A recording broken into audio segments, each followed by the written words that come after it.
on. Hey, wake up. Wake up, everybody. It's a gorgeous day. Gorgeous day. Come here. 20th Century Fox presents the story of Carla Moran, Okay, now look. the most extraordinary case in the history of psychic research. Everything broke loose. It went crazy, and everything was shaking. The bed was shaking, and the walls were shaking, and... Like an earthquake. No, it wasn't like an earthquake. It was much stronger than any earthquake. Oh, wait a minute. Honey, I don't really understand this. You were attacked? Or you weren't? It happened. I was raped. You were raped by whom? I don't know. There was no one there. A team of experts will investigate her life. Why does he attack you, Carla? Not anyone else. Why is she going to such lengths to support this delusion? And they will find more than evidence.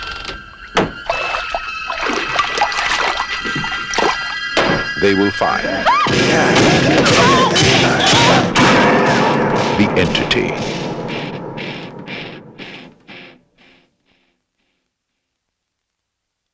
All right, everybody, we're here for a very special episode of 1982. I'm here with Greg and Pearl from Land of the Creeps. How's it going, guys? Going great. Hey. We're excited. Appreciate the invite. Yeah, I appreciate you guys doing this. Heck yeah.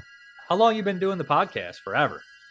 We started in late 2009, the building of it, and then 2010 was the first release. So it's been a while, but now that was Creeps or Feature. I think Land of the Creeps really popped in late 2010, early 2011. That's quite some time. Yeah, it's been a while. I'm old. Yeah, so am I. But we're here to talk about a fairly infamous movie, The Entity, directed by Sidney J. Furie. The plot is a quick, little plot description here. It follows a single mother who is a single struggling mother, and one night she is attacked by an unknown assailant repeatedly and aggressively. She seeks the help of paranormal and medical, and what happens is, pretty much a lot of crazy, wild things based on a true story that took place originally in 1974 that happened to a woman named Doris Bither. And this is based on a book written by Frank D. Felitta, which is based off that incident. And this is an adaptation of that book by the actual writer of the book who adapted the screenplay, Frank D. Felitta. So, yeah, what was your guys' first impressions with The Entity? When did you guys first see it? Me personally would have been around 83, 84. I'm not sure the exact year. It would have definitely been right near the release of it. I don't remember the exact date. I just remember the movie itself and being blown away by it. Scared to death. Like, this movie terrified me and still gets under my crawl, man, when I watch it now, dude. I'm not gonna lie. This movie has just always really hit me in the feels. But it was around, I'm gonna say probably 83. I don't think it was during the initial run of it or anything. How about you, Pearl? I saw it when it first came out. I was 8 years old. Went to go see it with my family, and yeah. I'm interested in that because I was making a joke. I was sitting here and I was watching it with my partner Jeremy, and I was just rewatching it, and I was like, what if we're like in your theater with your family and that first scene happens where she gets hit in the mouth, just and then that rape scene. I'm like, I just immediately imagine the SpongeBob meme was like, all right, I'm gonna leave. I would immediately be like, let's go, kids. Like, what's your parents' initial response to that, Pearl? Were they like, oh fuck? Yeah. Well, that's where I learned my I don't give a F about anything because my family don't care. Yeah. They'll be like, did you see her boobs are small? And I'll be like, that's my family. I remember the first time I'd be watching stuff like that when I was probably like 10, and it'd just be with your dad. And you'd be like, some dude, you'd come up and you'd be like this, and you'd be like, you don't have to do that anymore. Right. Like, your dad, like just like, you'll be all right. You're you okay. Feel like it. You're like this. You're like, maybe I shouldn't watch, But you're secretly watching anyways. I think I saw this one when the DVD from Anchor Bay initially came out. I don't know. That was probably quite some time ago. Probably, 15, 20 years ago? Something like that. Yeah, see, I got the Anchor Bay Blu-ray. I still don't even have the Scream Factory, and this is like one of my all-time favorite movies, which is insane that I don't own that Scream Factory. But I think I bought the movie. Yeah, we all, like, I always upgrade. I'm crazy like that. Even if I don't love the movie, I'm like, sometimes I'll buy a movie 3 or 4 times, and then I'll finally watch it. Yeah. Like, I waited 20 years to watch it. I bought it 5 times. I might as well wait for the 4K. But so I watched the DVD. I had the DVD, and then I had then I bought this Blu-ray. I've only bought this one a couple times. I know it had an Image Blu-ray as well. No, in the first initial, I think I liked it. I didn't love it. I've always had kind of a hard relationship with these types of movies that are based on true stories that have these kind of entities or anything like that, or possession films, because I'm such a skeptic. But it's like I have to build a relationship with this movie or The Exorcist, but I always come around eventually. And it's just like I always connect with something else that's not really the horror aspects of it. This one I did connect the horror aspects. So I actually came around to really enjoying this one, watching it this time. Same with The Exorcist. I mean, it's hard to deny the power of just the filmmaking in that movie. The same with this one too. So I guess we get into some pre-production on this one. So like I said, there was a real case in 1974. There's some differences between Barbara Hershey's character, and she's Carla in the movie and Carlotta in the novel. I guess more ethnic, possibly, in the novel. It's just how they are with this stuff. There's a lot of changes of racist in the novel, a little bit stuff like that, backgrounds of characters. But so it was Doris Bither, and they make her more likable in the film and novel. They said she had some substance abuse issues and a really traumatic past, which is true. In the film too, she has a traumatic past, but I wouldn't say substance issues are there.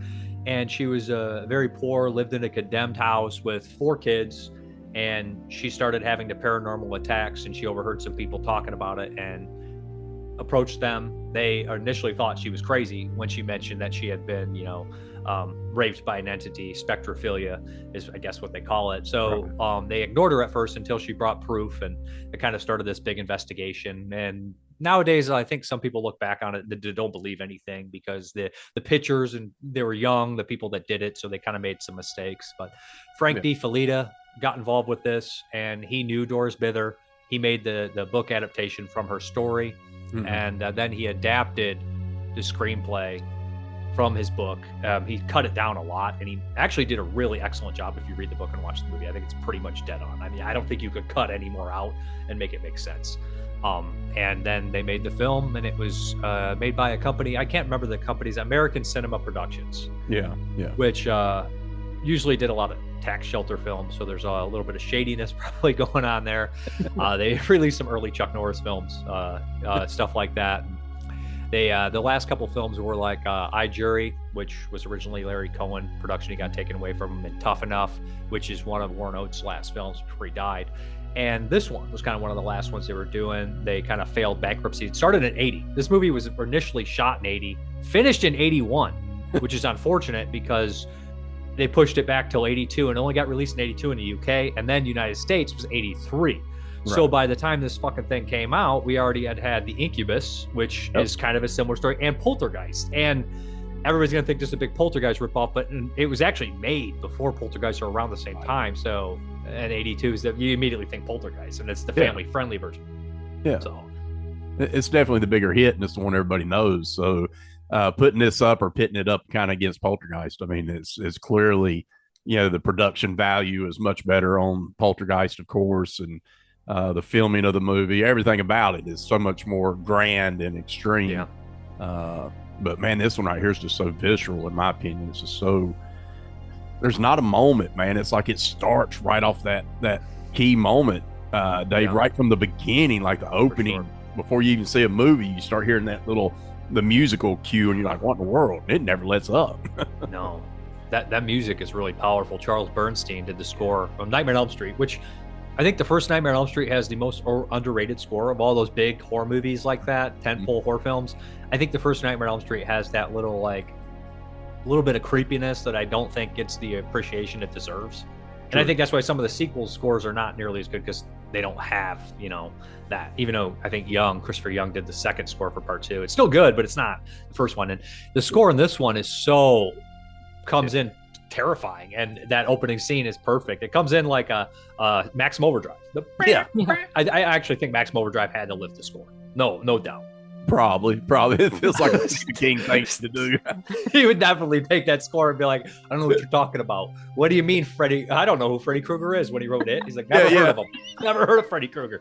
But you know what I'm saying? Like, no, it's very much. Charles Bernstein's score is really great. He's worked on a lot of films, did an excellent job, always done a good job. But so did you read it? Roman Polanski was originally approached to do this. I saw that, and I could not believe it. Like, I mean, where would it have been with him? You know what I mean? Like, where would he have kind of directed or gathered this thing, and then really the pathway it would have went? I feel like because of what he's given us in the past, I mean, it would have been a bigger play set. I think he would have definitely tried to make it a little bit more bigger than life. So I really insensitive for him to be picked for this movie, though, considering his past. By then, he was already probably disbanded to the Europe and everything like that. If you think about it, though, I mean, he was probably approachable to do it. But if this would have been before, if none of that stuff would have happened, there was no way he would have done this for the money. There's no fucking way. No. So it is strange that he was approached for it. But Sidney J. Furie, he got his career started in like the 50s, and this dude.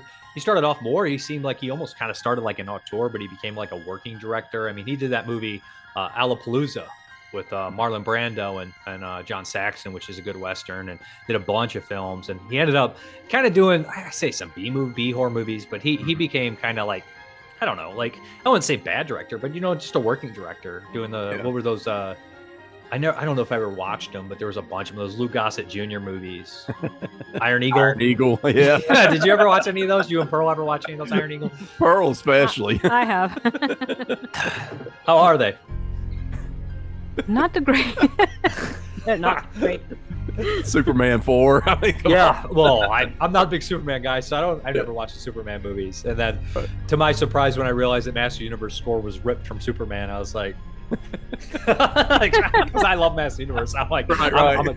Yeah. So, but yeah, he did a lot of good films, but he didn't really get the appreciation. And I think he somehow directs this movie really realistically. Like it does have like a weird Spielberg family feel in the beginning too, but it's like immediately shattered. It has like a dark look to it, but it's not drained of color. I don't know how to explain it. It feels like the 80s. It feels like coming home in the 80s. You're riding your bike and you see the orange tint in the window. You're going, I don't know. It just feels really, really suburban home life. And I probably like resonate with that because I grew up a little bit during that time and watched a lot of like E.T. and Spielberg. I do feel like this does have that touch to it, but it's just really dark and it doesn't really hold its punches back.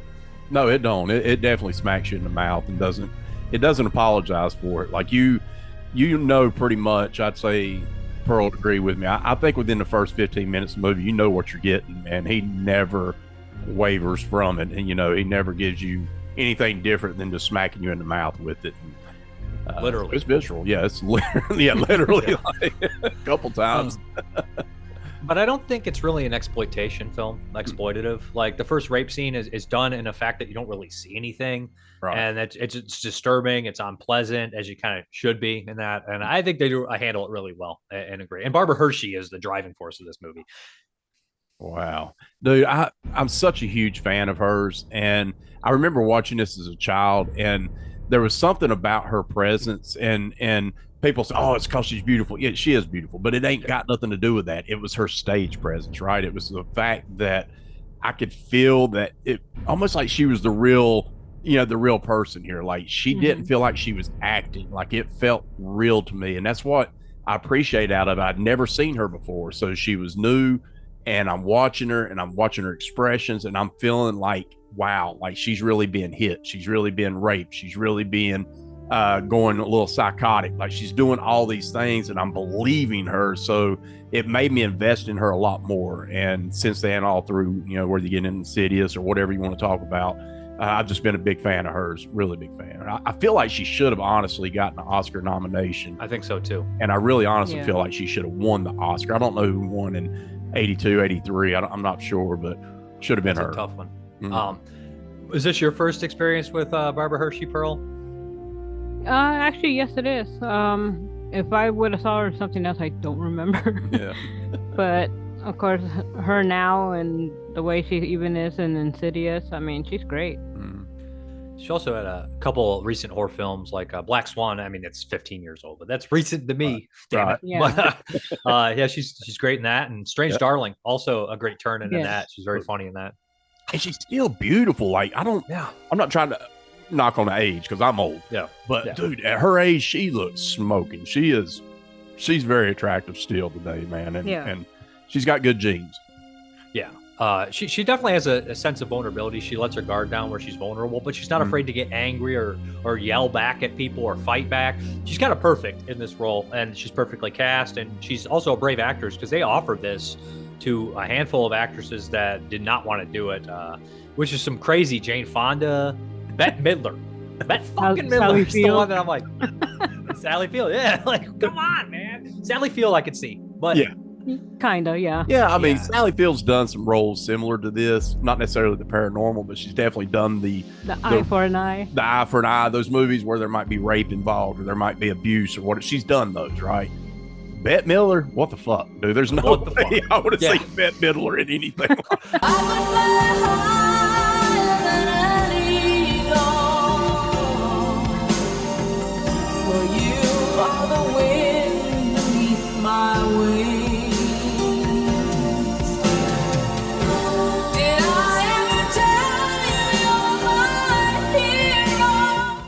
I can't help but think of Hocus Pocus. I'm not, you know what I mean?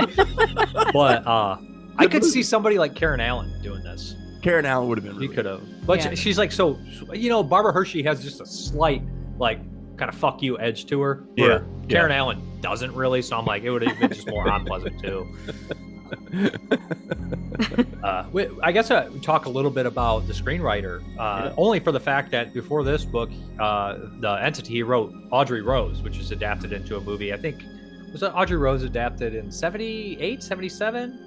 I want to say 77. I could be off on it. It may be 70. I wanted to say 77, but it's 77. Okay. But yeah, Audrey Rose, we just recently watched that for, I say recently, it was on an episode, so it's probably been 2 years ago. But I had not seen Audrey Rose fully from start to finish ever. And I don't think I have either. Like, wow, what a weird movie. Is it? Yeah. I think the call to fame for Frank D. Felitta for me is in '81. He directed Dark Night of the Scarecrow, which is one of the best horror movies ever made. It's tattooed on my arm. That's a nice one. I mean, I love that movie too. It's shockingly well shot for just a TV movie too. Right. Like Claude Earl Jones is in the cornfield on his knees looking up at the Scarecrow, and the camera pulls back. You're like, that is amazing. Yes. One of the biggest villains of any horror movie is in that movie too, man. Charles Durning. Charles Durning is one of the biggest villains ever, dude. All those characters are just their outfits. They never change their fucking work outfits. Like, you got the farmer, I think the one gas pump boy, the foreman at the corn silo, and then you got the mailman. And they're just like, they never change their clothes. They're just, they're very like one-dimensional, but they're perfectly cast. Perfectly cast, and it's literally the village people. That's what they should have called them, was the village people. The evil village people. The evil village people, because they had that outfits on and they never changed it through the whole movie. Bam. But it worked. So speaking of the shooting, well shot stuff, the cinematographer here, I have to look up his name because I don't remember it off the top of my head, which I should. Stephen Burum. Yep. He did TV stuff, but he also worked for Brian De Palma. And you can definitely tell this is after this because there's so many split diopter shots and Dutch angles that just set the mood and intensity and suspense and stuff like that when it's shifted. Right away when I'm watching it, I don't know why, but it's embedded in my head. Split diopter. Right when you see it, split diopter. Like, split diopter. It's just like one of those shots you see immediately. And the Dutch angles, it really well lit too. Yeah. Like, I just love how this movie's lit. Yeah. And I watched one recently. It has nothing to do with this movie, called Legend of the Eight Samurai, which is just a Japanese kind of crazy fun movie from the 80s. And it has a similar color palette, or The Killer Constable has a similar color palette from Shaw Brothers. It's dark, but it's not grayscale bullshit. Where it's like, we took our time to light this. There's colors, there's deep, there's richness, there's depth. And it just looks fucking good. And it's dark, which is hard to do. Yeah. Yeah, it is. I love like what you were saying with the angles, the Dutch angles and that, man. That one scene where Barbara's character Carla comes walking up to the house and the house is kind of on a tilt. Dude, that's so well done, man. I mean, there's those moments, the mirror, just that little simple trick of the mirror shake when the investigators are in the house, at the very first time they actually see it, that whole smell. mirror. Oh my God, dude, that is so well done, man. It just freaking, and it's not a camera shake. It's a trick. It's a trick. They can't, a mirror doesn't shake like that. And you see it. It's fucking great. I love that. Great stuff. It's good stuff. I should mention this ended up getting picked up as a pickup from 20th Century Fox, so it got wide distribution. But it would have came out in 82 or 81 probably if the company never bankrupt. So it did get to wide audience, but it wasn't a 20th century made movie. So that's probably why the budget shows a little bit. Yeah. The movie didn't come into great reviews either, certainly surprisingly. Well, I think if this would have came out in 81 would have helped it a lot more than coming out in 82. I mean, it just really, when you're up against Poltergeist and you got all these different things going, man, I mean, wow. You know, talking about being a double-edged sword, that's it. But I think if it had came out in 81, we might have seen a little bit. But I mean, with the protests going on, you know, they're talking, you know, the different things where the women's group was, you know, you're talking about rape and blah, blah. I mean, come on, dude, come on. Yeah, this one definitely is very sympathetic to it in a way. And actually, I feel like it takes the woman's side on it because the paranormal and the psychiatrist all seem like full of shit. Yeah. Like they don't do anything to help her at the end of the day. Nothing helps. And the more she stands up for herself and starts to trust herself more than anything is the more beneficial to her, you know? Yeah. She fights back. Like she literally like, you know, is that all you got? Like, if that's all you got, you know, I'm done. I'm not running no more. She stands up. That should be a success story, man. That should be what, you know, when this, I don't get it, man. I don't know why anybody, it's like Silent Night, Deadly Night. Why are you, what, really? Like, dude, I don't get it. I just don't get people, man. I just don't Sometimes if people weren't outraged, they wouldn't feel anything at all. Right. like, I don't know. That's the problem with the world in general is they focus on dumb, small shit they can actually hurt when they never focus on the real problems that we're all going to die from. Right. You know, like, that movie is mean. Like, yeah. You know, you got a hole in your head. You're literally bleeding right now. I don't care. Like, you know what I'm saying? But it's just the way it is. I mean, I think the movie held up for me this time. Like the first time I saw it, I was like, I don't like this movie. I don't, because I always have a hard time with the true story stuff. But I've come around to it in times. Other movies that have the true story aspects that I find more despicable that I just can never get over. Where there's My Name Is A for Anonymous. I never could get over. It's just recently done right back to back where there was like a girl like murdered by like two girls and it took to the side of being sympathetic towards the murderers, and I'm like, I understand you're trying to, and it's very well maybe mental illness and problems like that, I get it, but it's way too close to the case for somebody to have to see that. And Exorcism of Emily Rose always drove me crazy because I always thought it came off really preachy, while something like The Exorcist and this do not. Yeah, I can see that. I can totally see that. And I'm kind of that way with Made for, you know, any, like you said, true story. I'm sort of in the same boat too, because I always instantly, and this is because of cinema that I've watched in the past that's caused this, but you know, you go back and you watch and they say, oh, based on true story. And then in my mind, I instantly go to, all right, how much have they changed? How much of this is really, you know, is it fantastical or are we talking, you know, note for, and so older movies have really, you know, Texas Chainsaw Massacre, all these movies, I'm sitting here like, okay, what has been changed? What am I watching? All right, The Entity is based on true story. Okay, what is really the story? You know, so. And I think the movie is actually more interesting than the real story and the book. I mean, go ahead. No, go ahead. I wasn't going to really say no. Go ahead. Oh, I was waiting for Pearl. I thought Pearl was going to say something. Oh, no. I thought I heard her say something. I was listening to you too. I wasn't going to say anything. The editing of the movie is really well done too. Like I said, with the cinematography and editing and directing, it just comes across as a very professional, personal movie. Mm-hmm. The editor worked with Sidney J. Furie, but this dude's edited stuff like Roadhouse, Tombstone, Cliffhanger, so many big titles, RoboCop. So it's such a professional done movie. Mm-hmm. Speaking of some of the other cast, I would like to mention Ron Silver. I think Ron Silver is the next big name that stands out here. Yeah. And if you're listening to this show, you're probably a big fan of horror film. So the same year, speaking of Chuck Norris earlier, we got Silent Rage, which he plays kind of a similar character, a doctor who has, he's worried about people he's trying to help, but he's not really fucking doing anything. Exactly. I want his job. I just want to run my mouth and not really help nobody. Just pay me. I'm a weatherman today. That's what I'm going to be. I think he's really solid in this movie. I think his performance is really strong. He is. His emotions in this movie, because he comes as a skeptic, so he's coming at a mental state where he's like, yeah, this ain't really happening, but let's get to the root. And then as the time progresses, you see him getting madder and madder because he still feels that nothing's really happening to her physically. It's all up here. And it's like he sees all these people trying to manipulate her and try to make her believe even more. So he gets madder and madder and madder. And you see him going into almost, almost into mental case madness, and it's like, wow. An obsessive condition where the doctor becomes unhinged as well. And do you think that's too, though? I want to ask you this. Do you feel, and Pearl as well, do you feel that was more of a love triangle too, or a love angle thing? I feel like he literally fell in love with her. In the book, it's explicit. Okay. I don't know if you want to get into Pearl. Have you ever read this book? I know, like, you're big into a lot of stuff. Like, I'm always shocked at what you've seen when it comes to old horror movies. You're like, oh, I seen that 1973 horror film on TV horror film. I'm like, I've never heard of it. I have. It's been a hot minute since I last. I do need to get back into it because I'm a speed reader, so I can probably finish this book tonight. It's crazy. I've never knew speed reading. I've seen people talk about it, and I was called it bullshit until I met Pearl, and then I'll give her something and she can read it in like a minute, and then she can tell me literally. And I'm like, how do you do that? I don't understand. I got to read the same sentence 20 times. It's like Short Circuit. Johnny number you five. have a photographic memory? Yeah, I do. Yeah, she does. Yeah, my Aunt Judy had that made because she was like a lawyer, not like a attorney, like a prosecutor or anything. She was like an attorney that basically translated law for people. She's really smart.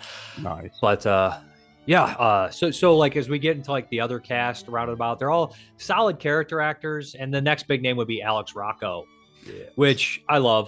He's in the Griffey film, Stanley. He's big role as Mo Green in the Godfather films, which Sidney J. Furie almost directed himself, but lost out because Francis Ford Coppola had the Italian heritage, and probably for the best.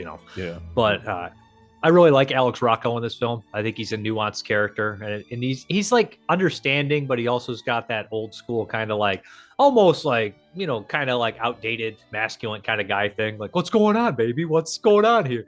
And it's really funny he's in here because in the book they talk about Carla's three kind of lovers. Like in the book, her first was Franklin Moran, who was a young guy that was probably like 20 and she was 16. They go into depth about everything that happened there. And in the movie, they make him part like Mexican. That's why the first kid is mixed. Right. And in the book, it's actually Jerry, the lover, Alex Rocco's character, who's Mexican, and he's only 38. So he's not much older than Carl. She's 30. But in the middle of the book, there's a character she mentions here, Bob Garrett, in the movie. And Bob Garrett, I'm spoiling the entire book, people, but you should expect spoilers for the book and the movie if you're watching this. But Bob Garrett is an old man. He's in his 60s when they meet after her first husband died, and they're together for 8 years, and that's what gave her 2 kids. And he dies in the book. He dies of a heart attack, and we get into all this background stuff, and he's the old guy. So they kind of mixed a little bit of Jerry and Bob Garrett into the Alex Rocco character while they cut out bits of that. So it kind of makes a lot of sense in that aspect in certain ways, and there's more of besides other things that are changed. But before I get into more differences in the book, do you guys want to mention anything about Alex Rocco or any other actors or characters in the movie? I'm a fan. I'm a big fan, and I thought his acting performance in this was really strong. I am a fan of course, The Godfather. I loved him in Stanley. We just recently watched that about a year ago for one of our episodes. And I had never seen Stanley, so watching that movie and seeing Rocco being, Rocco, I was like, I like his guy. He's just old. He seems like an old mafia mobster dude, and he just fits those roles. So seeing him pop up in this movie was awesome. And of course, when I first saw this, I didn't know who he was from Adam. But yeah, I enjoyed him. I thought it was a good fit for the movie because of the way the character kind of works. She's kind of got that father figure, loss, and he kind of fits that part. So I thought they'd done well with that. Any characters or actors or actresses you enjoyed in the film, Pearl? I actually enjoyed Jacqueline Brooks, who plays Dr. Cooley. Yeah. She seems to have the right atmosphere for being like a skeptic, yet she wanted her answers. I mean, she plays a really good role also as well in The Good Son. She was also a therapist there too. I see her in Ghost Story, and I feel like she's the one who's bringing all the old timers like their drinks and stuff, if I'm not mistaken. And the Ghost Story is an underrated movie too. Kind of slept on now. It's another one that you need to have patience, but I think it's well worth your time. Also based on some books. I mean, a lot of horror movies back in the day were based on literature more so than they are now, and I think it shows. They're not as well thought out, I don't think, sometimes as they were back then. Right. That's right. As far as some other players in here, kind of want to mention who else. I think the son. I cannot remember this actor's name. I think his performance is really good. Yeah, David Labiosa or Labiosa. Yeah. Labiosa. And Pearl knows him from what was the movie? Blood. What was the movie? Blood In, Blood Out. Blood In, Blood Out. She loves that freaking movie. I love that movie. I always bug him with it. I go, Vatos Locos forever. Dude, Vatos Locos forever. Dude, I love fucking Tom Poles in that movie because he plays the best piece of shit ever. Yeah. I'm getting off track here, but spoiler for Blood In, Blood Out. I'm going to spoil the damn movie, but Billy Bob Thornton's in it too and plays a piece of shit. And you're just like, whoa, he's perfectly cast. It's kind of unsettling how shitty they are in it, but you just like know. But there's a point where they kill all the Nazis. He's a Nazi in the prison, and like Tom Tolles is the leader, and he thinks it's a prank. And they're in the shop, the welding shop, and he gets sprayed in his eyes with gas, and he thinks it's one of the guys fucking with him, just spraying him with it. And he's like, "You got it, my eyes now!" And he turns around, he realizes it's the other, like another gang, and they're just gonna set him on fire. And he's like, It's awesome. But just watching Tom Tolles freak out for 5 seconds. He's one of my favorites. Always loved him in pop-up movies, but well, I can't remember what role he plays in Blood In, Blood Out. I know it was a smaller role. He was a little disappointed it wasn't a bigger role from hearing interviews with the actor. Yeah, I would not know that one, honestly. Pearl, do you remember what role he's in? Tom Tolles. No, not Tom Tolles. I mean, David. Oh, the young, the son. The son, David. Yeah, I'm sorry. Goodness. Let me see real quick. I can't think what he's in the movie. I remember being in the movie. I just don't. That movie has 10 million people in it. It does. Such a large cast. It's kind of interesting that he was in so many TV shows and stuff. He plays Kool-Aid. Okay. So if it's Kool-Aid, then that's the kid that was giving the drugs out. Oh, okay. So they cut a lot of his scenes out actually in this film. Yeah. There was I'd like scenes to see more of them. in the Entity where there's a whole subplot where they're suggestive, the mother is having fantasies about sleeping with her son, and that's why the doctor brings the Entity characters as her kids, manifestations and stuff like that. What I do find it funny is the more the doctor pushes and brings up all these things, the worse she gets. So it's almost like saying that psychiatry is just as bogus as paranormal, because it's making almost fun of all the sciences. And at the end of it, it seems like he's become more unhinged. And it's just kind of a thing. I feel like with the adaptation, no matter what the psychiatrists see, they're still incredibly skeptical. Dr. Weber's the same way. It's like, you saw that. And he's like, I don't know what I saw. And it's like, you guys that fucking stubborn. Right. Yeah. And that was something too. I was going to tell you, in the movie itself, when she first gets into the clinic part of it, right? And then they're all sitting down and listen to her story. Dude, what a fucking weird story. This is you're in here with 10 doctors, and they're all sitting there listening to your story. And they're all smoking cigars and cigarettes. And it's there's pipes and everything. I was like, what is this shit? But it's literally, she walks out the door and then they all go around, I know what it is. This is Anna. And this is why I was going to ask you, because not reading the story yet, I need to read the book, and I got it and I will. But that's where I was going to ask you about the incestual side of the thing, because they did mention something about that kind of in passing during that meeting. And I felt like maybe that was one of the scenes they may have left out of the movie. They definitely hint at it and stuff like that a little bit more. They bring it up in that scene in the book. Dr. Schneiderman actually gets a little upset because he's watching them talk about it. He's like, these guys are just practicing medicine on her. They don't know anything more than I do. And he's kind of realizing that not anybody has any answers. And it's kind of what you're getting at. It's at the end, they keep trying to say it's mass hysteria, that everybody's seeing this and everybody's seeing this shit. And it's you get to a point where what's more unrealistic to think of, mass hysteria or paranormal, entity? Yeah. At this point, it both sounds like bullshit to me, but something's obviously happening in this movie. So it just gets a little crazy, Yeah, agreed.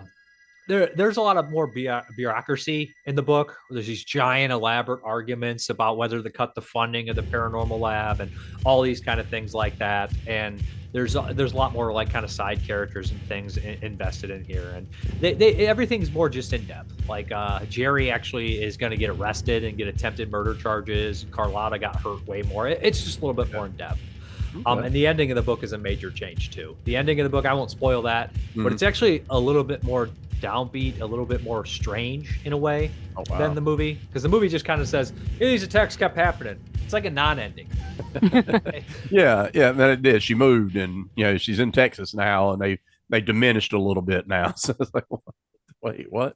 I find it incredibly interesting that Doris Bither was around for the premiere of this movie. She actually went to the premiere, and she didn't really like the attention. So it's just such a strange thing. It's just like, wonder what really happened. I wonder if it was like a cry out for attention, actual mental illness. Because I don't think most people I think they do think this is happening to them. I don't think most people are faking it. It's not the Crucible or something. Right. And that's the way I feel. Pearl's more, she's stronger on this than I am for sure, because when it comes to the paranormal side. So I listen to her a lot on these. So that would be more her, her thing, because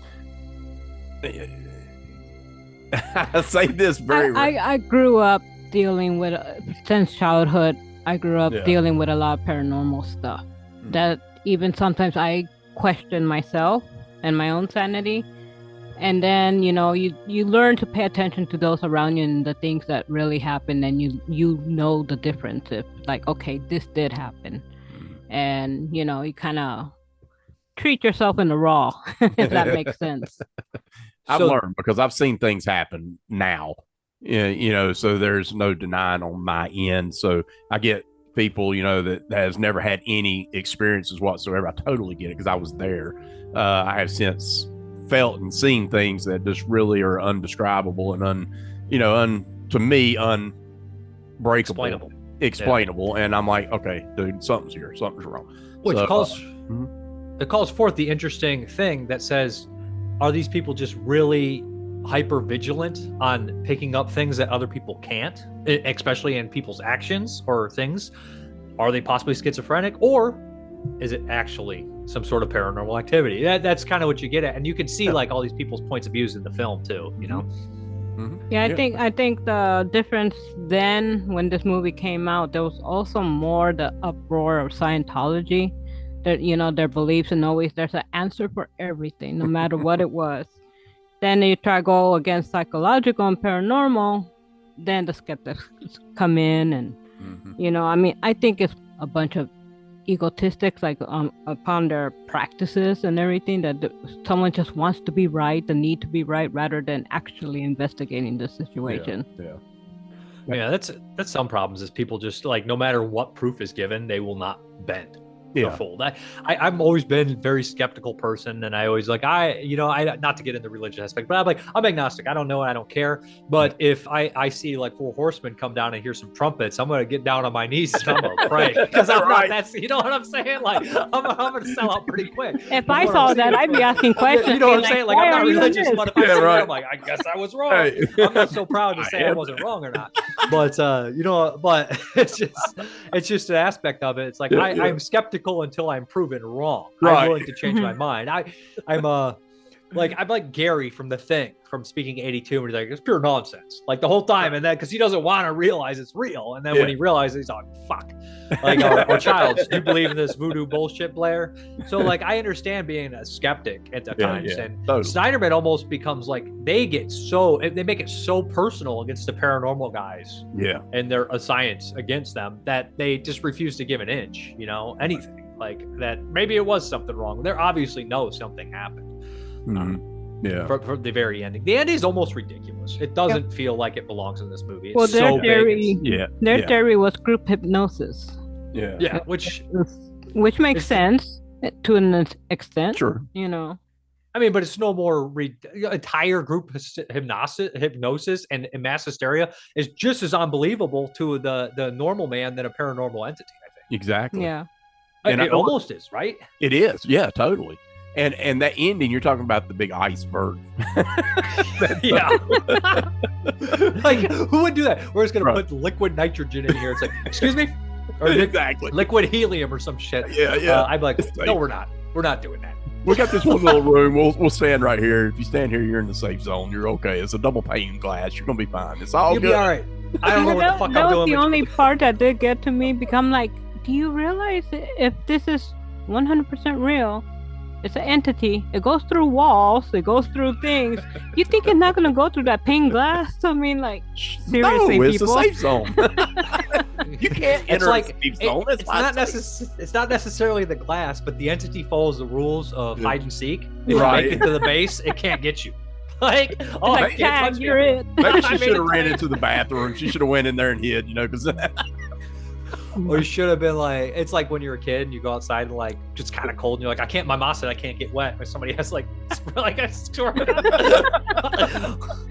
But my mom said I can't get raped today. Sorry, I should. That's probably That's probably a little tasteless. But the one thing is, the entity talks a lot in the book, and it only says the one line at the end of the film. And I know Barbara Hershey was a little torn on that line.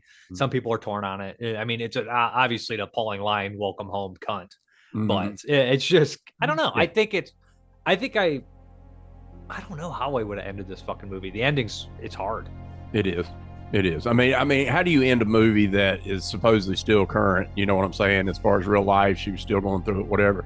So it's like, how do you bookend it and say, okay, this is the ending? We get the iceberg, and then we get her coming home, and then we see that she is freaking okay. She's going to deal with it. It is what it is now. She's. Well, she welcomed the scenario. Remember, there's a part where she talks about. She goes, "You go ahead. You can keep doing this to me. You can keep blah blah blah, and et cetera, and But you can't have my body. But you can't have my body." So she pretty much welcomed the certain situation because she knew they ain't gonna no one to take care of it or help her. But I don't know how you can say you're not going to take my body anymore. I mean, you're still under attack. Yeah. I don't know. I mean, I guess maybe by standing up, she felt like she had the power. Yeah, For sure. Well, she wasn't afraid anymore. That's I wasn't afraid. yeah. I mean, sometimes unfortunately, like if you know, like you just get, humans are very good at adjusting to the most miserable circumstances. True. And Yeah. maybe if you stop caring, the entity will stop eventually. Yeah. It eventually, they said it slowed down and eventually stopped, and that maybe due to age. I don't know. It's just a strange scenario. It does feel like a lot of it ties in the book, that tie into her past and who was there and all these things like that. They bring in some other characters from her past too, which I actually brought me to tears at one scene in the book. I was just like, kind of didn't expect it to be in there, and it was pretty powerful. It's a good book. And I just, it's a strong book. And Frank D. Felitta did an excellent job adapting the screenplay. That's probably one of the stronger points when you read that book and then you see the screenplay. You're like, oh, that's a lot to cut out and a lot to adapt, and it's pretty well done. Yeah. I can't underestimate. We shouldn't underestimate how good the score is. I think the score is incredibly powerful. Mm-hmm. Yeah, it's as much of the entity than the entity is. Like that score, and it's at the those cues that he's doing, man. It's so and oh my god, dude, I love this score. We got it on vinyl and we've listened to it. Matter of fact, we started reading this novel. Remember when we started reading the novel? You got the vinyl for me back 5 years ago or so. Yeah. And I remember I was like, we're going to read this novel. And what I was going to do is I planned on listening to the vinyl as we read the novel, right? So it's actually a really cool concept and a cool idea until you realize that, one side of an album lasts, 4 or 5 minutes or whatever. And you got to constantly get up and flip back. So, realistic. And you only read one line because you read it 20 times. So you're like, I'm a slow reader. Walk to the It's like, fridge. sorry, we got the weirdest bedtime stories. I'm a slow reader and I'm a slow comprehender. So it just really sucked that I had to keep getting. I was like, yeah, that ain't gonna work no more. And your neighbors are like, what the fuck is happening over there? But another aspect I really liked was a relationship between her and her best friend. Yes. I love her best friend. She's an actress and a character actors and a bunch of stuff. Good actress for sure. And the husband is pretty much your typical stand-in for every guy. He's like, she gonna stay here all night. And that guy is like, he's like the Al Bundy of the movie. Just being fucking there. He's in No Ma'am or something. But I love the relationship. How sweet she is. How caring she is. Just the dialogue they have when she leaves is great. She's like, don't let Billy be late for school. And she's like, I won't. He's like, I won't do it. Won't do it. But just it was good kind of stuff her like that. Thelma and Louise. She was her ride and die. Like literally, even before she had seen or felt anything, she still believed her to an extent. But once that scene happened in her house and the windows and everything, that's when she finally said, I saw it and I believe. I truly believe. So, whether she believed or not, she still had her back. She was right there with her. George, shut up. I'll be out there in a minute, George. So She loved her friend, man. That's awesome. Yeah.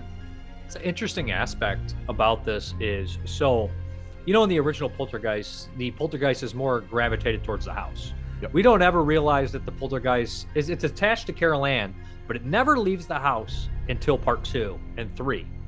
So in reality, Entity was first, with that attaching to her, following her to work, following wherever she went, right? I can't think of an earlier movie where the Entity was after her. I mean, the Incubus is different because the Incubus attacks multiple people, and the Incubus, I feel like Entity and Incubus is the Entity an actual Incubus. They call him a poltergeist, but all three of these entities are different. The creature in Incubus, the creature in Poltergeist, and the creature in the Entity are all completely different, but I would say from the same realm, wouldn't you? Yeah, totally the same realm. And we even know in the Entity that there was multiple, because she talks about how she feels grabbing legs and different. So we think there's actually multiple at one point. So definitely same realm. I really feel, especially Incubus, definitely. Yeah, and that's kind of a strange, because it's like somebody projecting the Incubus, right, and through them an astral projection and raping people in their sleep. Yeah, and then this thing is, the Entity is a mix of the Incubus and the Poltergeist, is what I would say. Yeah, both of them. Yeah, kind of in that vibe. Oh, we should mention Stan Winston had a hand in the special effects. Stan Winston, fucking legendary.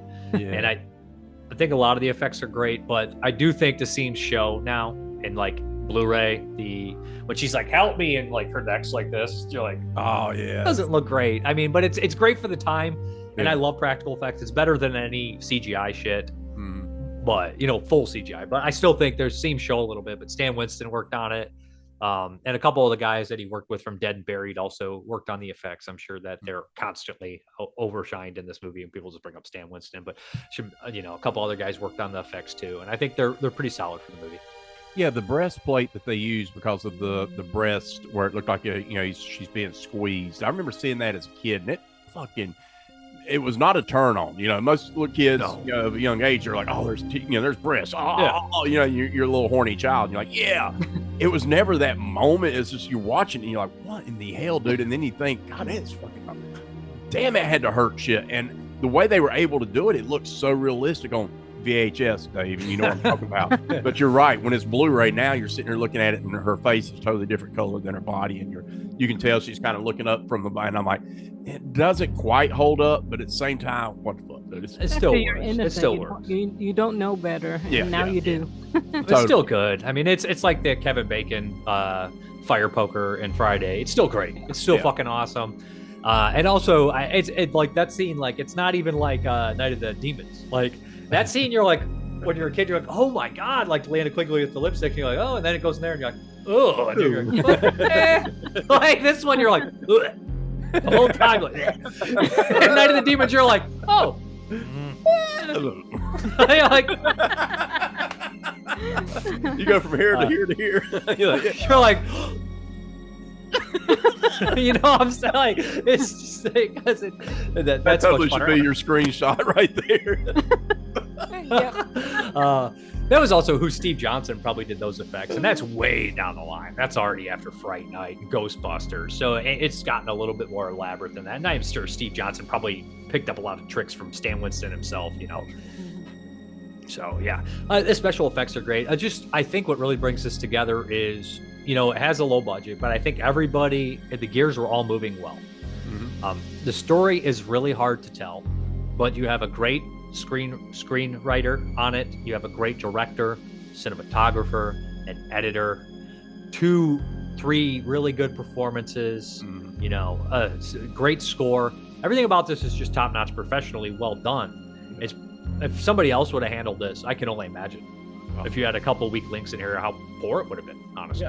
Yeah, totally. I mean, Bette Midler would have been horrible. I cannot. What was the song she sung? Put a spell on you. Well, oh, she did that. But did she sing "Wind Beneath Your Wings"? Did she do a version? Yeah. I just could not see Bette Midler, man. I think it would have totally been a different movie for sure. It would have killed it. And I can't see Jane Fonda ever agreeing to this movie. No. Fuck no. She'd have been like, no, it's below her. It's below her. That's no way. I'm actually surprised it wasn't someone like Farrah Fawcett or something. True, in '82, she would have definitely been the right part for it. He had done that Extremities movie? Yeah. Which Yeah, I've never seen that, but that and has some- Burning Bed. Yeah. Well, Burning Yeah. Bed, I think was what, 84. When was Burning Bed? I don't even remember when Burning Bed. I think it was a little bit later. Yeah. I think it was a little bit later. But God, yeah, she definitely loved Farrah Fawcett. When you come to like the 70s and 80s, when I was going through 1980, I was just like taken back how much like rape films there were. Like so many, especially in the 70s, they just were nonstop. Everything had it in there, especially a lot of the foreign movies. It's like, all right, here we go again. And this one, it has it in there, but it's not as exploitative. Mm-hmm. It's more done in just a really like unsettling, shocking way, but not to the point where it's like not even ice cream in your grave, because the director was obviously trying to get a point across in that one. Yeah. What was one that I actually was like, oh, this is pretty rough? Hanny Colder, I think it's a rape scene where I was like, because they're making jokes during it, and you're like, I love the movie, but I was like, this is not right. aged well, obviously. But Right. Besides that, just a couple little things I found interesting. Martin Scorsese's a big fan of the movie, and that's always a plus. He ranked it as a terrifying film. Mm-hmm. Is there any other things you guys want to mention about the movie? Not really, man. I think as far as notable things, I mean, definitely just the acting, man. That's just where I'm at on this movie. This movie has just always terrified me. I've said this on the podcast before on Land of the Creeps, and numerous times, but this movie specifically, caused me to not want to take a shower with a shower curtain for a good year. Like, I was terrified of shower curtains, and that's because of the rape scene that happens in this movie in the bathtub and what happens with the shower curtain. Literally, dude, I'm like, I ain't getting nowhere near a shower curtain. Fuck that, dude. This movie did that. Like, it left that much of an impression on me. I was terrified.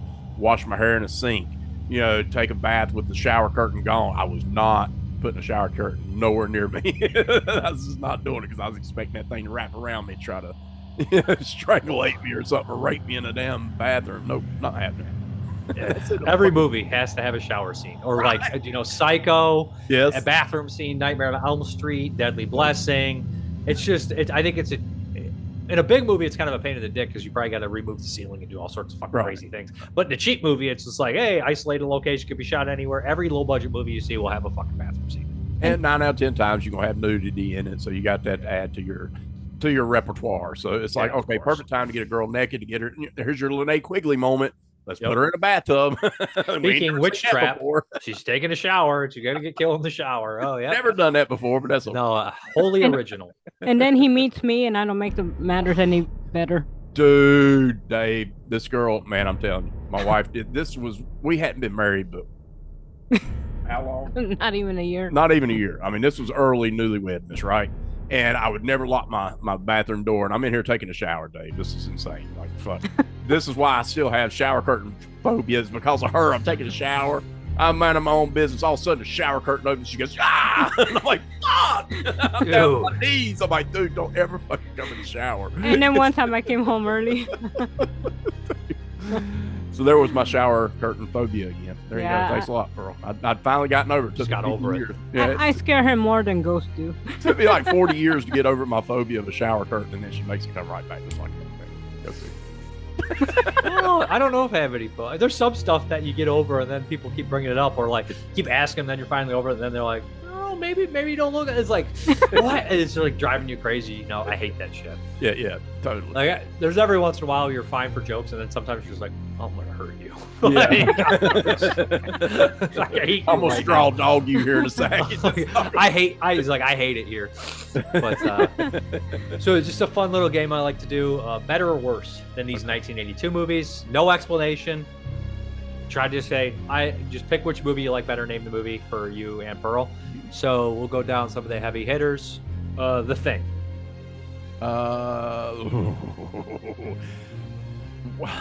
Man, No explanation. All right. God dang it. All right. So, God dang it. Worse. You like The Thing better or this? You just got to say which title. What?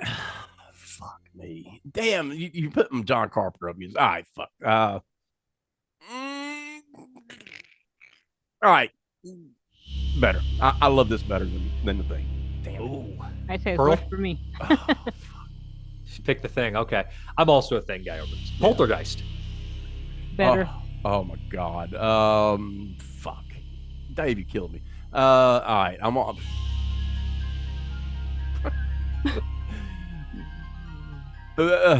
Better than Poltergeist. Creep Show. Who? Creep Show. Oh, okay. All right, better.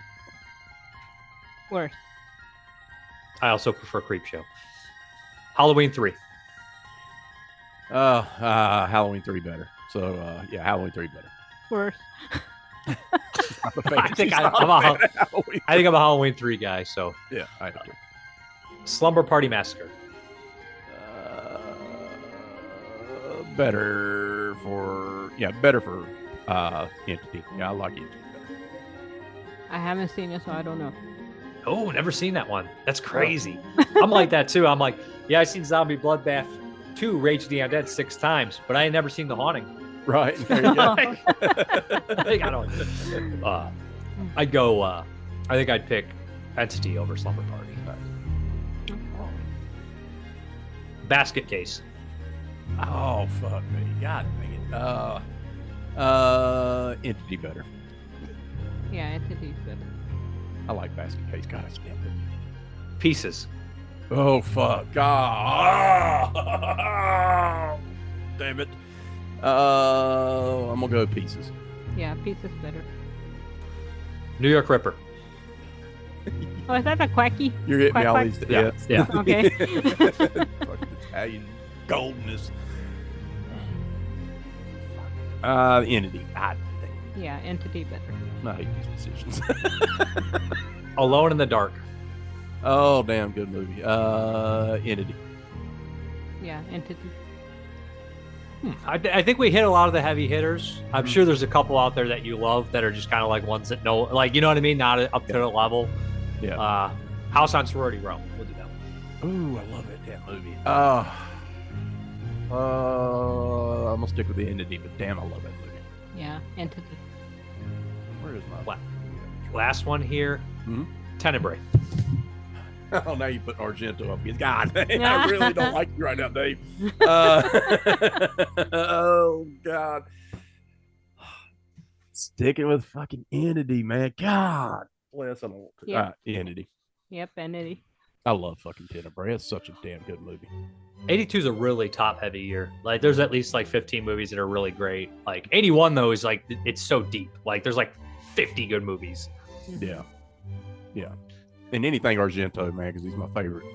My favorite Italian director, and he's my second favorite director of all time. So it's like, dude, it's hard to go against him on anything. I think he's my second favorite Italian though. I'm a Fulci guy. Yeah, I got you. But I mean, they're like top 5. It's like arguing like, the best directors. Like it's like, yeah. Who's your favorite director though? George Romero.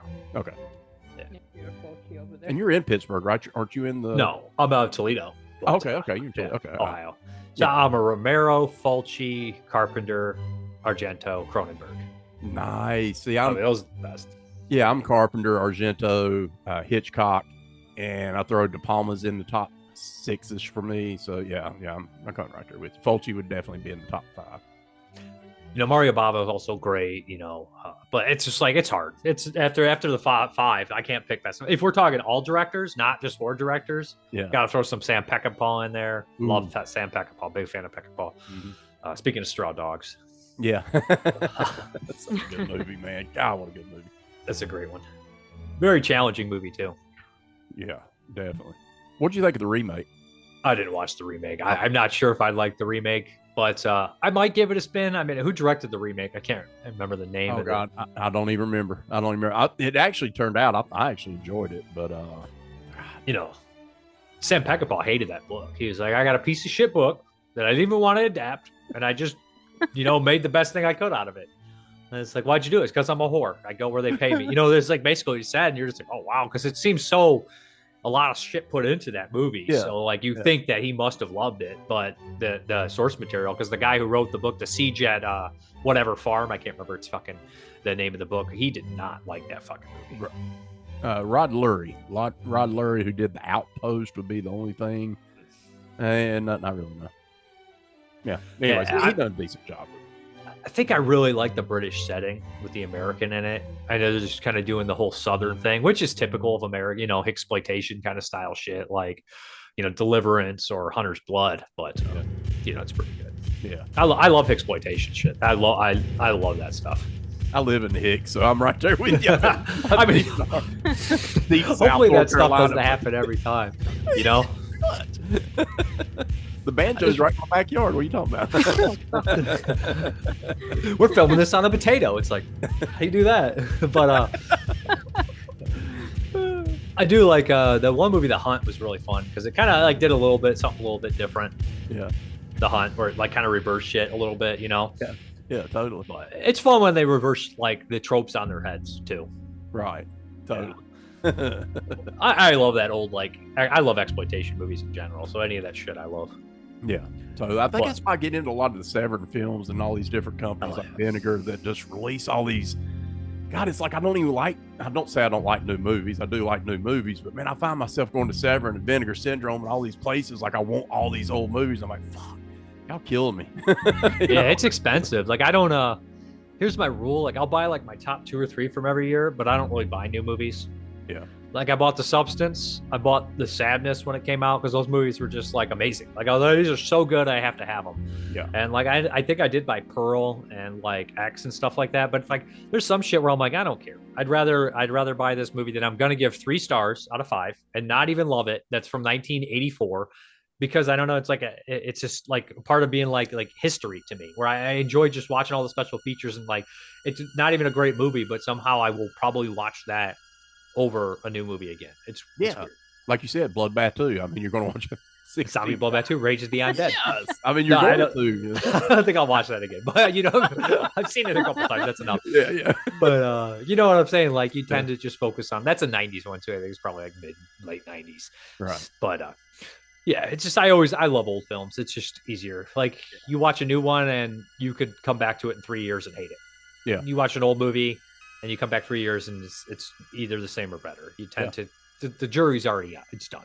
Yeah, I do that. Like I keep my Italian section right here, so I keep all these up here now, and they're close to me now because I've grown to just appreciate them so much, and then I know I can pop them in, and always get something new every time I watch them, whether it's a Psychic or I got my Argento section here, my Fulci section here, my Bava section, so all those in the genre land, and I'm just grabbing because I know I'm gonna get something out of it every time. These new movies, like you said, theatrically they'll be great, and I'm like, fuck, that's my number 1 movie of the year. But then am I going to go back and revisit it? Probably not.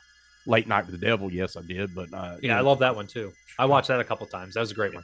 Yeah, I think it was my number 3. Yeah, that was my number 1, dude. I had to put it number 1, man. It was just from the moment it dropped, and somebody gifted me for Greg P. Russell gifted it me for just for the hell of it, man, on Blu-ray. I was like, fuck yes, dude. That's a great one. I think my 3 were Substance, Exuma, and Late Night with the Devil. Top 3. Ooh, I love Substance. So good. I love the Asian horror films big time. Like the new way, I love Asian horror films. I watch a lot of this girl over here, brother. Hong Kong and Japanese movies, and I watch all the. I watch the Katsu erotic films. Like I'm just a fucking torture for that shit. Like it's like, and I just watched an hour and a half of somebody being tied up and beaten. I don't know what's wrong. Why am I doing this to myself? Well, I want the MVD. Is the MVD that's released a lot of those Katsumi, the erotic ones? Those. Oh, the Impulse, Okay. Which is like a sub-label of Synapse, which is distributed by MVD. So it's basically MVD. Yeah. Some of those are really good. Some of them are fucking insane. Like there's a couple where my jaw fell on the ground. Like, what is that? I think Star of David, Hunting Beautiful Girls. That one I was like, Jesus Christ. Or White Rose Campus. Then Everybody Got Raped. That movie I was like, I was like, this is the sleaziest damn thing I've ever seen. Did you watch these movies, Pearl? Yes, I do. Have you ever watched this guy's movies? He's Hisayasu Sato. A lot of his stuff has not hit DVD or Blu-ray in years, but he makes like erotic films, but they're horror films. Some are like gay oriented, straight oriented. They're not obviously like hardcore because they don't do that really typically in Japan with their films, but they're really insane and they're good. Like there's one called Lolita Vibrator Torture. Believe it or not, it's really dark and it says all these weird things about technology and obsession, and they're really good. They're really fucked up. If you're ever looking for something, hit me up. I can probably help you find some of them. Yeah, totally do. Like her favorite channel besides Netflix, because Netflix has a lot of of course, Asian cinema, man. But getting into like Asian Crush is a really good little channel that you can, app channel that Pearl goes to a lot because it's all Asian. And I'm coming home and she's 9 out of 10 times when I come home for lunch or I come home from work, she's watching something Asian. Yep. What do you like, the Shaw Brothers horror films or the Golden Harvest ones from Hong Kong? I think I do. I don't.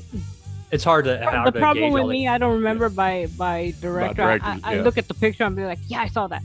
Yeah, the samurai movies, a lot of the what was the seventh? The Shaolin, different ones like that, Shaw Brothers, stuff like that. Yeah. Oh yeah, there's so many of those. It's like Shaolin monks, Shaolin 8-pole diagram fighter. You're like, they all have 20 names, and you're like, and then I like the it's so hard when you listen to those commentaries. You'll get like somebody like Frank Jin, and he'll be like, this actor was in this actor, and he was in this, and this is Shaw Brothers, and there's 7 brothers who produced these, and you're like, and this is directed, this is Choi Yun, and this is Chang-Chi, and I'm like, fuck, it's so hard to keep track of all this because like the American films and the Italian films I grew up with, so I've like, especially the American films, I can recognize a character actor from like the 50s all the way to the 90s without any trouble.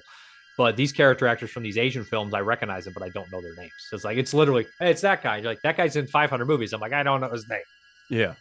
He's just a guy to me. Like, I recognize him. I just don't know, you know? Yeah. It's The a learning. samurai movies, man, we're both big into samurai. We love stuff like that. You should check out that Legend of the 8 Samurai movies if you can find it. It's 83. Make sure you watch the Japanese version. I guess the English dub is terrible. Okay. And it's by Kinji Fukasaku, who did Battle Royale. Mhm. It's from 1983. I just rewatched it.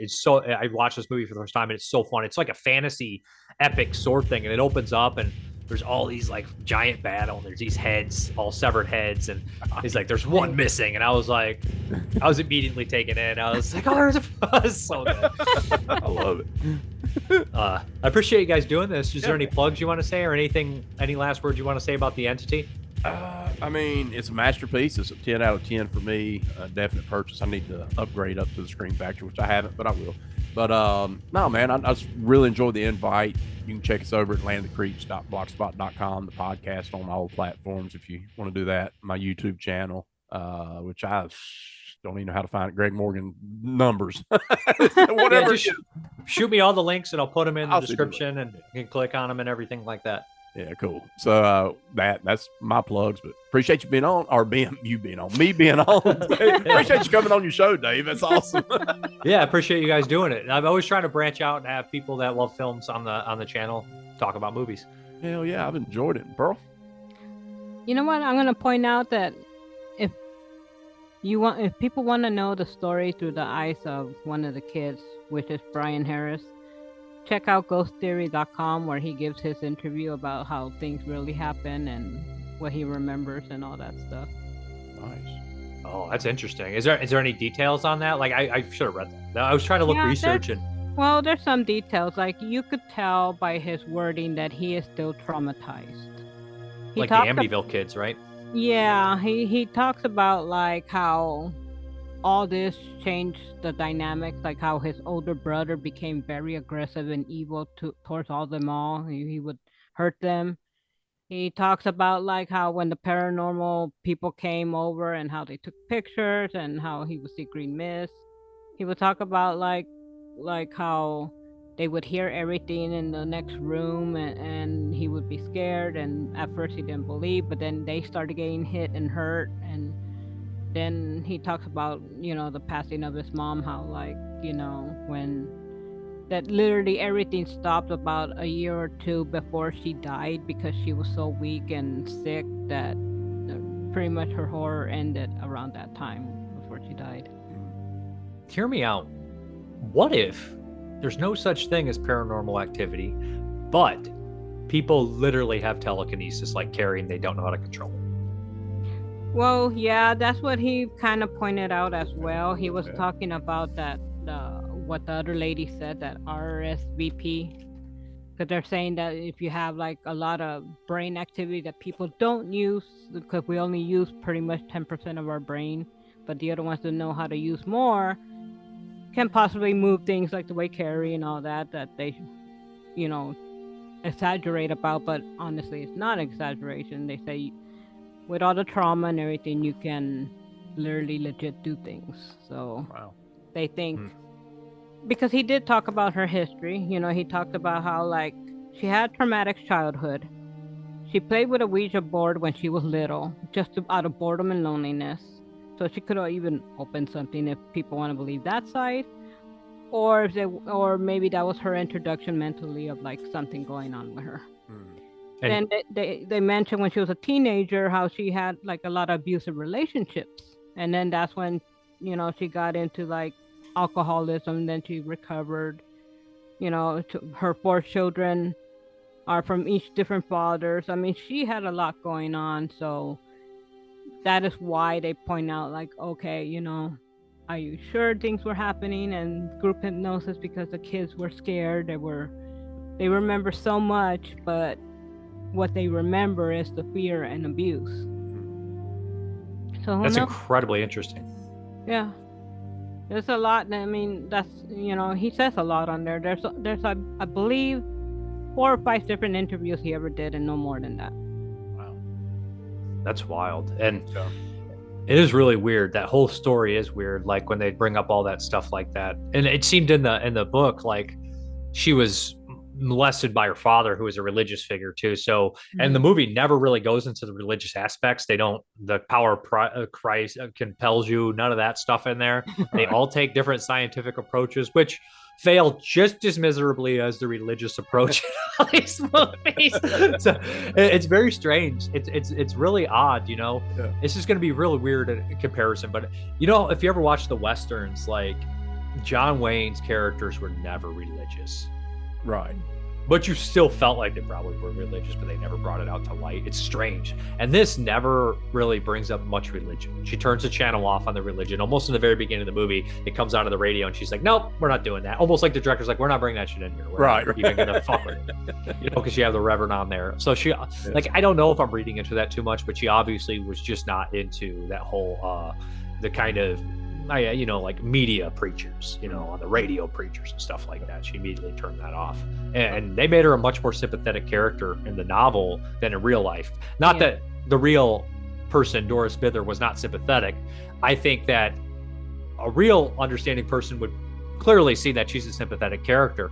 But I think that the everyday person back then would be like, oh, well, she had 4 kids from 4 different people, and she's an alcoholic, and she's living in this house, and she shouldn't be. How judgmental people can be. And they are in general when it comes to groups of people until they can meet an individual. And then I think people start to soften up when they have an individual in front of them instead of just a number or something like that. But I do think softening her up was a smart idea for the book. I think that's probably why there was that reason why she went to go see her own adaptation of the movie, because I think she wanted to see how they portrayed her. And at the same time too, she was being tormented. How do I say?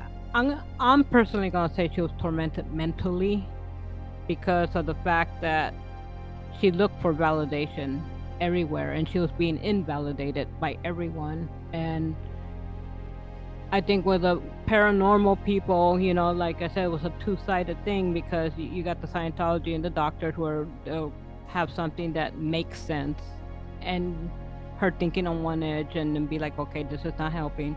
Then on the paranormal side, okay, we believe you this much because we saw this and it's possible. So she felt better knowing someone else saw something, but realistically, did they? Yeah. And I'm wondering if the writer, Frank D. Felitta, didn't believe her. Just felt very much sympathy for her. Both him and he didn't allow Barbara Hershey to meet her at all. They didn't want to meet her. They was like, Yeah. You got more knowledge than us, Pearl. She knows everything. That's all I knew. I knew she knew everything. That's what I was trying to get. She does. I knew I had to have somebody that's more into that stuff than me, because I don't. Yeah, this stuff's like, this is actually the best stuff in the whole show. And it's at the end. What the hell? Take put 2. It in the front. Just put it right in the front. No, that is really interesting. She never met her meter, and I just like Frank D. Felitta is an interesting guy too, because he was there for part of that stuff. I just wonder if he actually believed it, because the way he portrays it, you're right. The more that the paranormal people bought into it, it seemed to help her though. She seemed to be validated, but when she started to understand that it was in her mental capacity, she started to get like pushed down. Like, this is your fault. Like somebody blaming her again. Yeah. Right. Yeah, definitely. Yeah. It's interesting if you look at it that way. I have two theories with this, and personally in my own mindset, but it's like I figure, everyone who does watch this movie are going to be in the same boat. Right. You're either going to believe or not believe. I mean, that's just the way it is. And this movie's either going to make you lean toward one way or the other, or you're just going to watch it as a movie and say, hey, it's a good movie or whatever, and move on. But, Well, like me, I'm an open-minded person. Mm-hmm. I believe in everything, even seen or unknown. I believe we're not, supposed to know these things, and that's okay. And then you got a curiosity person like me that I want to know everything. So I would investigate the Mothman and all that shit, but I mean, in my mindset, in the paranormal side, I would be like, okay, she messed with a Ouija board. She was already a distraught, traumatized person. She welcomed an energy that probably already followed her, attached to her, but she was too young to notice. That and an entity became present in all the abusive relationships because it can, not so much as possess, but become that energy in that person. And it finally followed her when she was an adult because it couldn't tease her anymore. Now it becomes personal. So that's my mindset on the paranormal. But then when I think on the other side of Scientology, which I'm not a Scientologist, but I still kind of pay attention are interested in it, right? Just because it's an interesting religion and how it works. And that I can see that she was her own entity. She was her own ghost or whatever you want to call it, because it would not leave her mind. She was always abuse is all she knew. Torment, sadness, everything. So every person she didn't really give love to, she feared them at some point, or maybe something triggered it. And, things went haywire, and that's where I come thinking of that, like, okay, maybe it didn't all happen. It maybe happened in her mind and, like a kind of hallucination mentally, but who knows? Only she knows. Yeah. She's the only person in this world that knows. I'm not sure she does. Yeah. But you got my wheels turning a lot, because we're talking to manifestation of somebody's trauma into a physical entity. Yeah. Reminds me of Cronenberg, The Brood. Oh, yeah. Taking your trauma and physically. What if Cronenberg had taken a take at this? No, but it's interesting because in the book, Bob Garrett is the only person that ever shows her love. They call him just an old guy that she was with at one point. That's why she has these traumas, but he dies and she's left with the body. Mm-hmm. So that causes another sort of trauma. So it's literally like the trauma of everyone and the darkness from all these other people creating the entity, that shadow of all the evil from the other people on her, basically attacking her, but also her own trauma and weight and all these things. And they do mention how much she feared men until she met Bob Garrett. So there's a lot of interesting things like that. Lived her life in fear and things. No, it's an interesting take. Yeah. Cool. It's a lot. It's a lot to take of. I mean, mentality is you're your own worst enemy. It can do so much to you. Small little 3-pound brain, and it gets a hold of you. 3 pounds. I think I'm only half a pound. But also it brings up to the idea that the entity was haunting her, while in other kind of hauntings or possessions or poltergeists and hauntings are a little different, right? So, but something like The Shining or Session 9, if you look at Session 9 a certain way, it's the place. It's all the bad things that have happened. This place is seen, it's absorbed them. Yeah. And it can produce these kind of, ghost or whatever. Exactly. And Session 9 kind of plays that game, right? Where it's like, is there some sort of thing there? Is it the trauma and the horrors of all these people that have somehow made this place evil? Or is it generally just the way the fucking building is designed that just make people go nuts? Exactly. Yeah, that's a good point. Yeah. So it's interesting. It's interesting to look at that. And when you bring in science, I think that this one's more approachable to me, because it's like the non-forced religious aspects of things a lot of times, not that I care that they're in movies, but I find it more interesting when it's not just your cookie cutter Catholicism. That's why I've always been drawn to Lovecraft, old gods horror, like Evil Dead, the original, is scarier to me, or The Beyond, or something that is just a little bit off the cuff of religion, because we've dealt with the religious horrors in films. It's just something that's a little bit different. This is taken more of a scientific approach to multiple scientific approaches, your own trauma, or possibly some sort of paranormal. This movie's actually much deeper and more interesting than I was giving it credit for when I initially saw it. Nice. And that's what it's all about, man. Is just rewatching a movie and just getting something, maybe a different take of it. Man, that's really awesome, dude. I always preach this movie. This Motel Hell. There's certain movies that people like, oh man, I stand on top of the church steeple or top of the mountain or whatever, and I'm screaming, man, Entity. You got to watch Motel Hell. These movies a lot of people don't talk about, man. I'm always preaching, man. I love Motel Hell. That was one that my great aunt and uncle loved. They loved Roy Calhoun in that movie, just because it takes all kind of critters to make Farmer Vincent's fritters. Yeah. 1980 is such a strong year that made my top 25. Didn't make my top 10, but if it would have been like 2000, like post 2000 or post like 1990, like 5, it would have been in my top 10 hands down, like no doubt. Like, you know what I'm saying? It's just 1980 is insane. 1980, I left Fade to Black off my top 25 list. Fade to Black. I know, it's such a good movie, but I get it. Man, I totally get it. Wow. My dumbass had to have Anthropophagus on there. I used to look like George Eastman, so it's the joke. Everyone's like, "Oh, you look like George Eastman." So I'm like, see that? How tall are you, by the way? I'm only 6'1". Okay. So he was what, 6'4", 6'5"? He was like 6'7". Okay, he was a monster.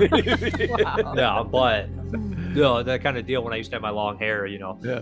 But they always just make the joke that I look like Eastman. That's why I'm eating on that one picture. I don't know if I've ever seen the picture of my podcast, but it's me eating my own guts, but they're just film reels, and it's just a Anthropophagus thing. So, but this was a great conversation. I'm glad that we got some of that stuff in the background there. I always try to have somebody, because like I'm not an expert on this movie. I just want people that either know a lot about the movie or love the movie or a mixture of both. And I'm glad you guys joined me for this. I appreciate you having us on, brother, for sure. Yeah, appreciate it. Yeah. Anytime.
Over here. We left right after you called. Carla, take this. I'll pay you back, I promise. No, thank you. It's a gift. I love you. Love you too. Take care of yourself. Bye, Cindy. Bye-bye. Lock the door, girls. Lock your door.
I gotta go now. No. Oh, Jerry, look, she needs you now. She needs you now a lot. It's So why okay. don't you It's stay okay. around? I really have to. No, hey, Jerry.